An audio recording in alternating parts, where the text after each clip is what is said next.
Hi there, this is Warren, the developer of Vastlands. Today we're going to be going over the Vastlands Floating Island Builder, also known as the vFib.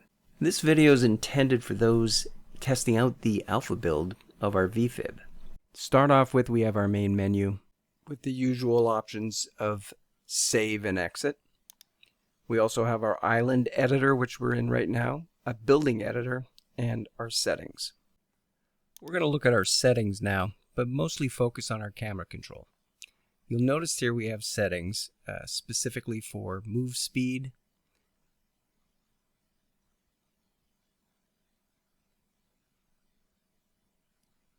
looking around,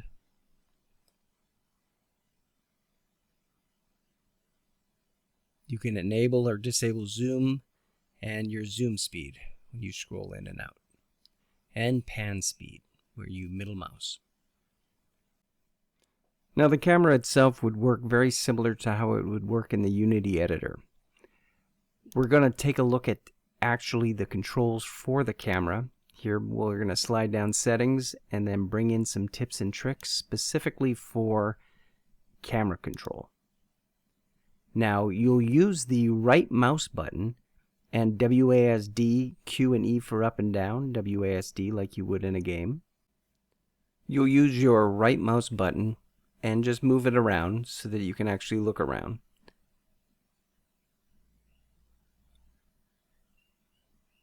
And you'll use right mouse button, left Alt, and then move your mouse around if you really want to orbit around an object.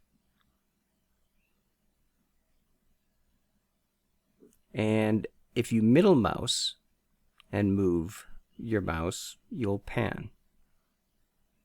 And ultimately, scrolling in and out is simple as using your scroll wheel. Now we'll look at the global island settings.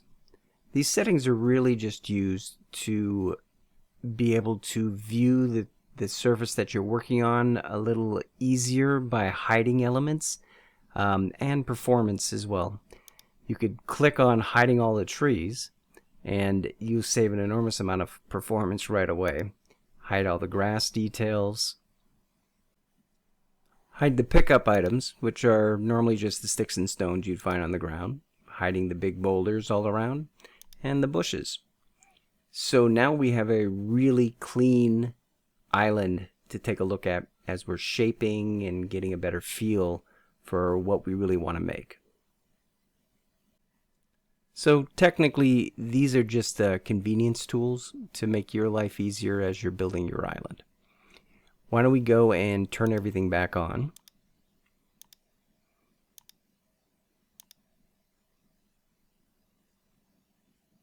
And take a look at updrafts.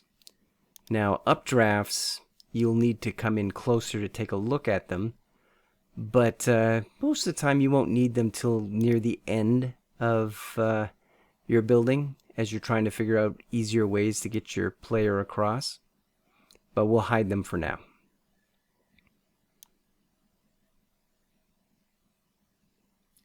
Also, the island bottom will be procedurally built. For now, you'll probably just want to hide them. As you reshape the island, you don't want to actually see an old island bottom.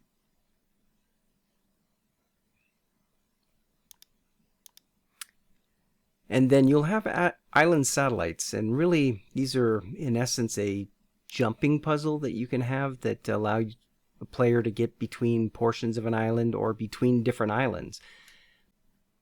I'm going to pull back out right now and take a look at the whole island. We have 3 different biomes that we could change it to at this point, and we'll add more. There's a neutral biome, which we're starting with at this moment, an alpine biome, which is going to have more pine trees, firs, different grasses, obviously different vegetation, and it'll have quite a bit of a different feel to it. And our last island, we're calling Desert 1. It's kind of got a Red Rocks vibe to it, and you'll notice that later you'll have full control over each of these elements within any of these different biomes that we've taken a look at this point. You just choose which biome you want your island to be, and then you'll start tweaking everything. I'm going to turn it back to the neutral biome, and we're going to start looking at how to actually just change the island in one click. These are some presets that we've put together that allow for a quick change. We'll have probably a couple of dozen at some point, but they do make the island building quite a bit easier rather than having to shape each one of the height maps. But this shaping of each height map we're going to be explaining in a moment isn't all that tricky.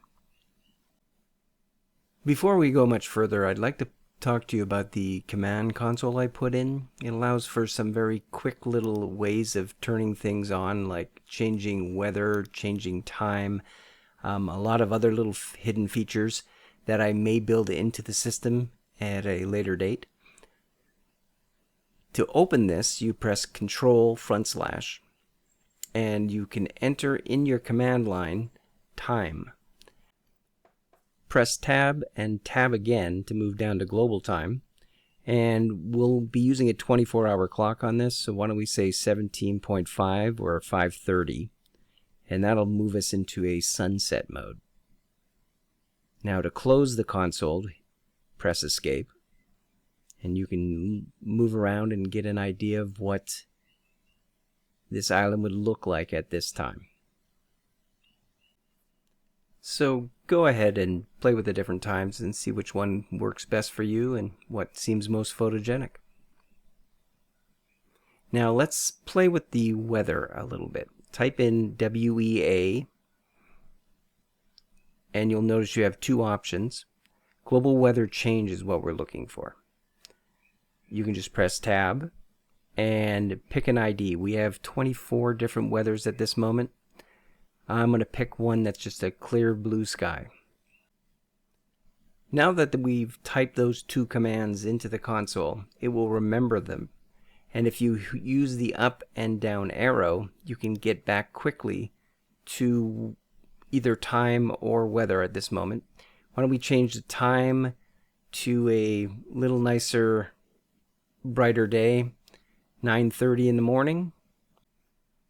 Now we're just about ready to custom shape this island, but why don't we get rid of this building grid? The grid's really just used for when you're building castles, ruins, and towns. So we're going to go to Settings, turn off the grid visibility, and get ready to shape this island. We move to Island Shaping, and you'll notice that we have a height stamp that's got a basic shape of what we're looking at. We can disable it, enable it, and we can actually change this stamp to something completely different. I notice we probably want to go back to our global settings and turn the bottom of the island off so we can look at this a little bit better. We have a few height stamp images that I've custom chosen to work really nicely for islands that you can play around with. I'll be adding more in the future, but this is a great start. What you'll notice is when you're playing around with these islands is those blue chunks in the middle of the island will be actually open air that'll drop off into nothingness. The rule of thumb with these islands is that everything below 1 meter will be cut away from the terrain. So when you edit this height stamp, you'll notice that if you raise the whole thing above 1 meter, you'll get a 1 kilometer square terrain that looks terrible as an island. So the idea of these stamps is that you push them up and down to kind of get an idea of the shape that you're looking for. I'm going to undo this now. We also have a tool here that will allow you for undo and redo. As you can see, Control Z, Control Y. We can also scale. Now a high scale will really just raise your stamp while still keeping that island shape. But you should go in tight on it just to see how clean the stamp is for the height that has been gained. You could stretch things out or get really sharp edges, so you really want to zoom in and out, take a look at what you're playing with. I'm going to undo this. And then we can take a look at actually adding more stamps on top of this stamp. What we'll need to do to start is to deselect this stamp and then take a look at stamp 2. Right now its height stamp is disabled and it's on add.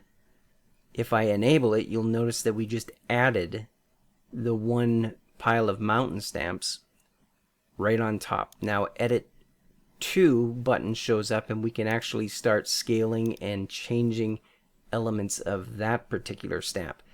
Now the 2 stamps are just sitting on top of each other, but they can be moved, but they're merging perfectly on the terrain as if they were one stamp. Now we have a few different modes for merging the 2 stamps. An override is a complete override and the first stamp is no longer available. Subtract will actually take stamp 2 and cut it out of stamp 1. I suggest playing around with these modes because there's quite a few things that you could be able to achieve that are really quite amazing looking.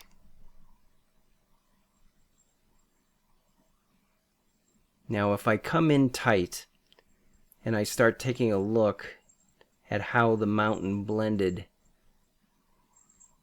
with each stamp, you'll notice that it's seamless. They look like they were one stamp to begin with. And that's kind of your goal. But if you do stretch these mountains out a little bit too much, things will look a bit weird. You just gotta experiment. Now the main tools that we have available to manipulate the stamps are move and rotate, scale and box scale. Each with their own keyboard shortcut of W, E, R, and T. You can hover over the elements in that toolbar to see what the shortcuts are. That pretty much covers island shaping. You have 2 other stamps making 4 whole stamps that you can actually merge together to create all kinds of forms for an island. Finally, I'd like to talk about just the last 3 features that we'll be adding coming up here soon. The island bottom. It's going to be procedurally built all around. It'll know where the holes and the edges that have disappeared are, and it will procedurally build the bottom of the island for you. For satellite boulders, you'll have the ability to add a pile of different types of floating island boulders. You can also reshape them, resize them, get quite creative with them. I'll zoom in a little bit here and show you how the actual texturing works so the resizing does not mess up the whole look and feel of the actual boulder itself.